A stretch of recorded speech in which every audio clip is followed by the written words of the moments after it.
Bom, gente, vamos dar início a mais um vídeo para o canal Mente Aberta. Nesse vídeo aqui eu vou fazer para vocês mais uma sessão que irá corresponder à playlist de título Ciclos Autodestrutivos, né? Playlist esta onde eu venho aí abordando a escrita deste livro, né? O ciclo da autossabotagem, que é um livro aí da autoria de Stanley Rosner e Patrícia Hermes, onde o Stanley vem a ser um terapeuta, um psicoterapeuta, né, que trabalha aí, né, no âmbito da clínica, e daí então a Patrícia Hermes vai relatar, né, por meio da discursiva oral de Stanley, ela relata, né, as suas experiências no que diz respeito aos casos clínicos, para que ele possa daí então, né,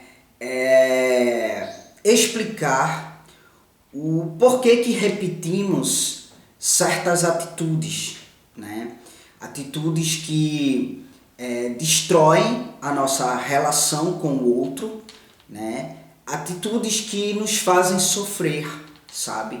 Então por isso o título do livro é o ciclo da autossabotagem. Então eu sugiro para vocês, quem não assistiu os vídeos anteriores, né, que entrem aí na playlist Ciclos Autodestrutivos e assistam desde o primeiro vídeo, tá bom? Para que você possa ter uma compreensão abrangente, uma compreensão ampla acerca do assunto. Bom, anteriormente virmos aí, né, eu assim elucidei para vocês alguns dos casos do Stanley, onde eu apontei os pontos de repetições, né, ou seja, eu explorei os pontos de repetições que o Stanley aponta no livro por meio da Patrícia Hermes, né? Então, vejam bem, há repetições, né, em muitas das nossas condutas, né? Há repetições no nosso modo de ser. Então, é possível perceber que o ser humano, por muitas e muitas vezes, ele é regido por uma compulsão a uma repetição, né? Então, existe o livro, ele traz o seguinte questionamento, sabe? Existe um instinto, né? E o livro traz claramente o termo instinto, tá? Existe um instinto que nos faz, né, repetir um comportamento. Isso foi sugerido por Freud, sabe? Freud sugeriu, tá, que há um instinto que nos faz repetir certos comportamentos. Mas Freud ele sugeriu isso em estudos primários, certo? No âmbito da psicanálise, essa teoria ela está muito nos escritos primários de Freud. Então, é possível perceber a validação da teoria freudiana, né, no que diz respeito à repetição, sabe? É possível perceber uma compulsão à repetição. Eu acho que, inclusive, isso é recorrente, né, para quem trabalha no âmbito da clínica, tá? Isso é muito recorrente. Então, o Stanley, ele lança esse questionamento. Existe um instinto, né, que nos faz repetir um comportamento, como sugeriu Freud, né? E daí esse questionamento, ele segue-se de um outro questionamento, né? Onde esse outro questionamento é aparelhado pela seguinte indagação: existem repetições autodestrutivas, né? Por que essa indagação? Horas. Se é algo autodestrutivo, né? Por que é que a gente repete, sabe? Se é algo que dói, se é algo que machuca, por que é que repetimos, né? Então, o livro indaga, será mesmo que existem repetições autodestrutivas? E para além disso, para além deste questionamento, o leitor ele é indagado.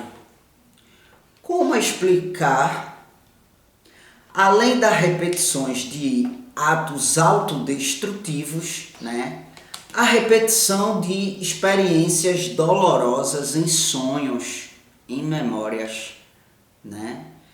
E aí segue-se da seguinte indagação: seria isso uma tentativa de alcançar algum domínio, de mudar as consequências pelo menos uma vez, ou seja, será o nosso inconsciente trabalhando em cima desses momentos dolorosos, né?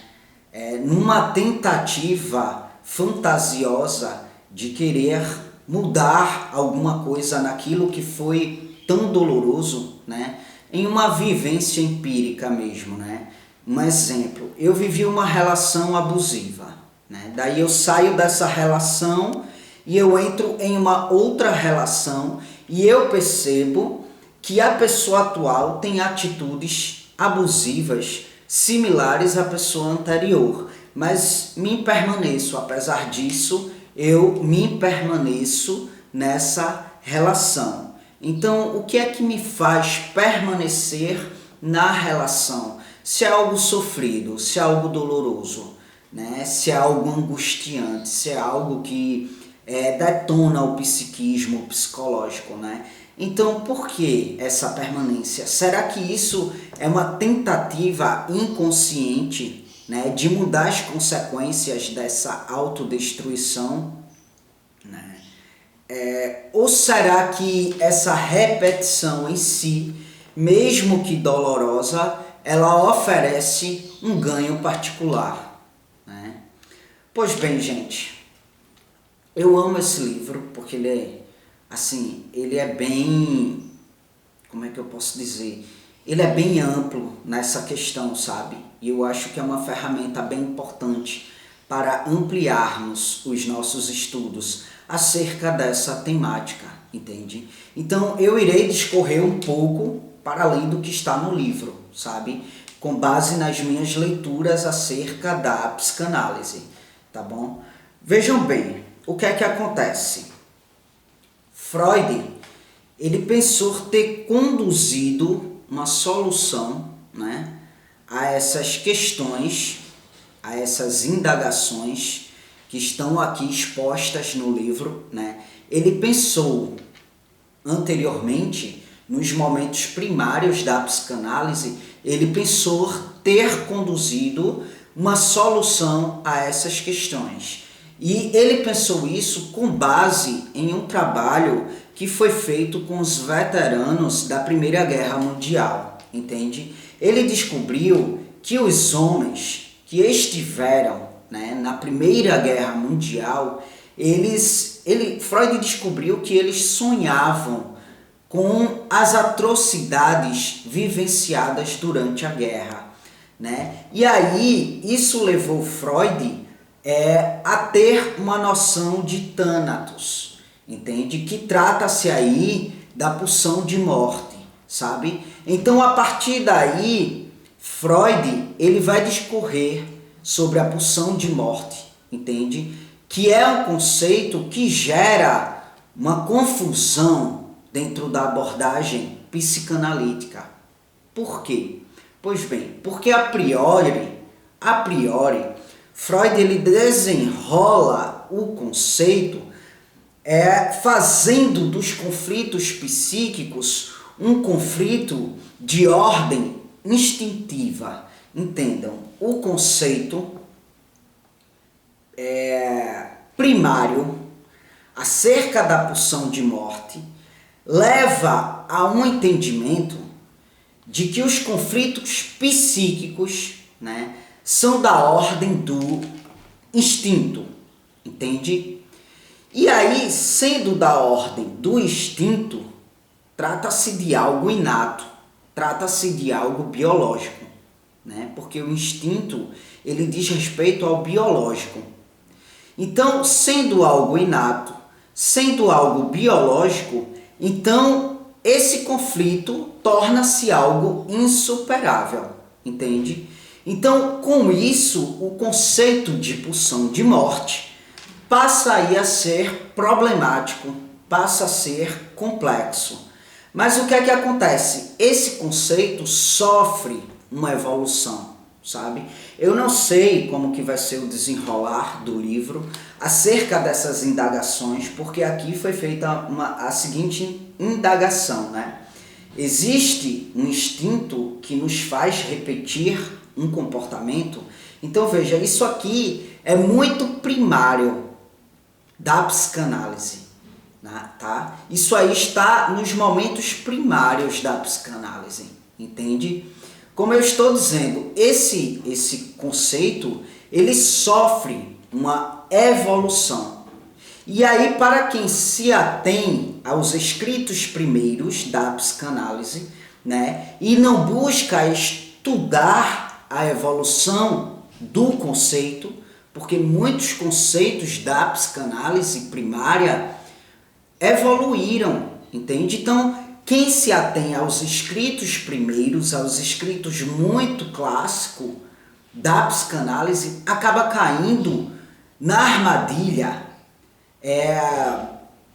acaba caindo em certas armadilhas, entende? E acaba tendo uma visão de um Freud muito pragmático, muito determinista, entende?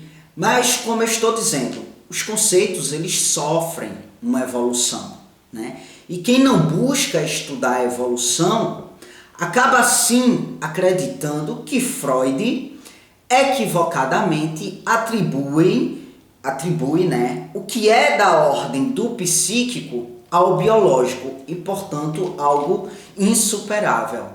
Quando, na verdade, como estou dizendo, esse conceito ele foi proposto, né, por Freud, primariamente, nos momentos primários da psicanálise, e Freud ele propôs como uma hipótese, entende? Então, ao longo do desenvolvimento da psicanálise, ele supera, né, essa linkagem ao instinto, entende?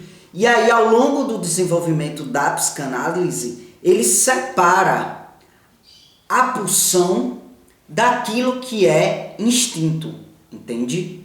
Para que o vídeo não fique muito complexo, muito longo, eu irei me ater aqui, mas no próximo vídeo eu estarei dando continuidade e me aprofundando nessa questão, tá bom? É isso, gente. Aqui embaixo no comentário do vídeo você vai encontrar informações adicionais. Como meio de contato comigo, que é por e-mail, você vai encontrar minhas redes sociais, caso você queira me acompanhar de perto, tá bom? E você vai encontrar aí também os meus demais projetos digitais aqui na internet. Então dá uma olhadinha no comentário do vídeo em destaque, tá bom? Para que você possa aí ter acesso a essas informações adicionais, beleza? Obrigado mais uma vez pela atenção de vocês e até as próximas gravações.